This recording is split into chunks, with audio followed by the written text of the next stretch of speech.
কাল কিভাবে দুধ দুইছিস? দুধ কম হয়েছে, ভালো করে দুধ দিতে পারিসনি। আমি তো ঠিকভাবে কাজ করলে করবি, নাহলে তোর মতো কাজের লোকের দরকার নাই।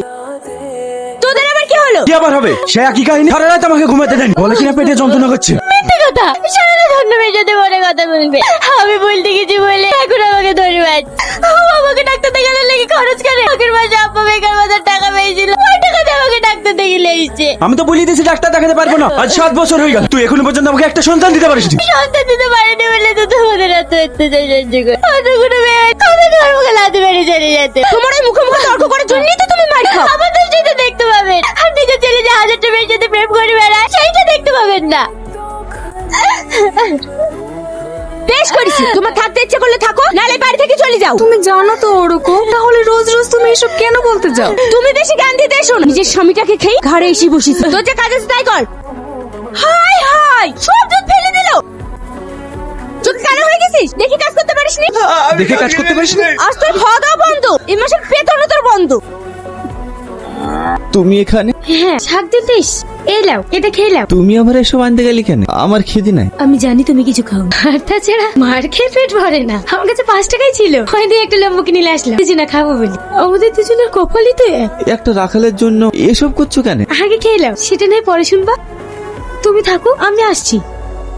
বাড়িতে কত মিথ্যা কথা বলবো বলো দেখি? আমি আর রোজ রোজ হোটেলে যেতে পারবো না। তুমি আমাকে বিশ্বাস করো না? এত ভালোবাসার পরেও তুমি। তোমাকে আমি খুব ভালো করেছি, কদিন আগে তুমি আমার বান্ধবীকে অফার করেছি, ও আমাকে সব বলেছে। মানুষ এতটা মিথ্যে কথা বলতে পারে? দেখো, আমি তোমার ছাড়া কিচ্ছু বুঝি না, খুব তাড়াতাড়ি আমি তোমাকে বিয়ে করছি। আমার স্বামী 6 মাস বাদ দিয়ে সৌদি থেকে বাড়ি ফিরছি, তোমাকে যা করার এর মধ্যে করতে হবে। আমার সব প্ল্যান করা আছে, আমি অল্প দিনেই ওকে ডিভোর্স দিচ্ছি। এই শোন, কিছু বলবেন ভাই? এই কথা যেন তোর ভাবি না জানে। ঠিক আছে। তোর এত বড় সাহস, তুই আমার ভাগ্নির সঙ্গে কথা বলিস? বল ওর সঙ্গে তোর কি সম্পর্ক? কি হয়েছে? ওর এত বড় সাহস, বৃষ্টির সাথে মাঠে বসে গল্প করে। আরে এই, তুই ওর সাথে কি কথা বলছিলি? আমি আমাকে শাক তুলতে পাঠিয়েছিল, তাই ওর সঙ্গে দেখা হয়েছে। হ্যাঁ, আমি ওকে শাক তুলতে পাঠিয়েছিলাম। বাড়িতে শুধু বসে বসে খাবে? সোজা তো মার খাই, তুমি এই বাড়িতে কি করতে থাকি? দিনে দুপুর খেতে দিলে 5 বার ধরি মারি। সোনার কপালটাই খারাপ। রাশিদ, কে?